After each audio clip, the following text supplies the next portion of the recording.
Thanks. So the goal here is pretty singular. I'd like to give everybody, 150 some people here, an FYI that you have a nutrient reduction strategy for your state, and that is potentially useful for you in your conservation work.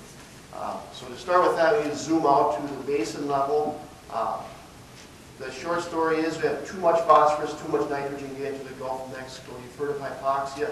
You may not have heard of the Gulf Hypoxia Task Force, which in 2008 said you got to make nutrient reduction strategies for these dozen states that contribute too much. This is how the strategies were developed and posted in an EPA memo. This is how we developed our strategy in Minnesota. Goals, sources, priority areas, BMPs, how do we step up and do more? So first really useful thing that came out of that was a goal. Sounds simple, but a goal is very important. 45% reduction for both N and P, relevant to the driftless area because that's what we can do in the southeastern part of the state. In addition to the big goals, we have more local concerns, especially so focus on the driftless area. You know, we have high nitrates in drinking water. We have nitrates in trout streams that are potentially toxic to a water like the fish and bugs in it. So, and here's a map showing nitrates in our trout streams, which are the dark blue there. The red, the stoplight color show the high nitrates, and the green show the lower nitrates to the east where there's less cultivated land. So one of the great things about the strategies is they describe sources. Everybody likes to see pollutant sources. You can take a look here, lower Mississippi, so our corner of the state, southeast part of Minnesota.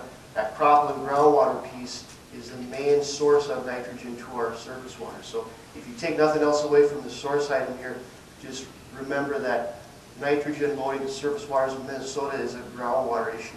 It's not a runoff issue. So it also describes relationships between pollutant sources and the transport mechanisms, how they get there. Here's a good example of a relationship between nitrate loading and row crops over leaky croplands, so tiled, sandy, or shallow depth of bedrock. Look at phosphorus, and you have the erosive processes being more important there, stream bank erosion, cropland runoff, and then point sources are also a more significant phosphorus source than they are a nitrogen source in Minnesota. Priorities, the strategies call out priorities, and it's no surprise there, but it's important to document and point out, the bottom third of our state is the high priority for nutrient reduction in Minnesota, where we have most of our cultivated lands. So for strategies, it doesn't call for new regulations. It relies on existing programs for the phosphorus reduction. The center pivot is the crop residue increases, and for nitrogen, it's optimization of rate, timing, application of fertilizer. Also gets into the economics of it, and this is those end strategies cumulatively showing the mild reductions to get to that 30% reduction. You see it says estimated pending. The strategy acknowledges that there's more research needed in cover crops and vegetation changes to get to our goals. And then here's take those goals and put them on a timeline. That's a big thing in all these strategies. When will we meet these goals and milestones? 45% reduction, big, but I point out for phosphorus, note that we already have documented 33% according to our best estimates.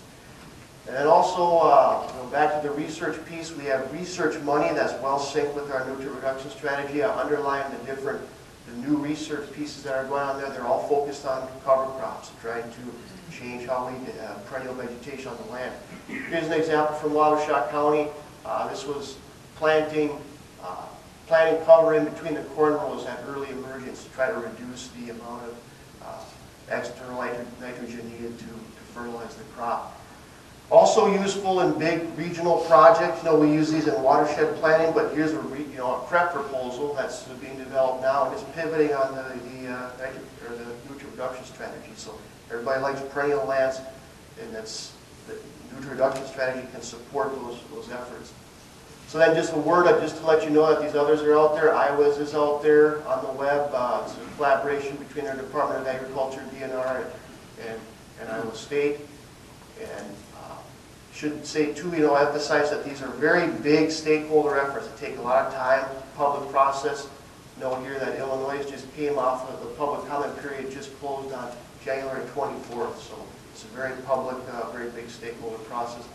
And finally, you can read some of the bullets there for the Wisconsin strategy, as a kind of close and just say, All 4 of the driftless states have nutrient reduction strategies. They can be useful to you.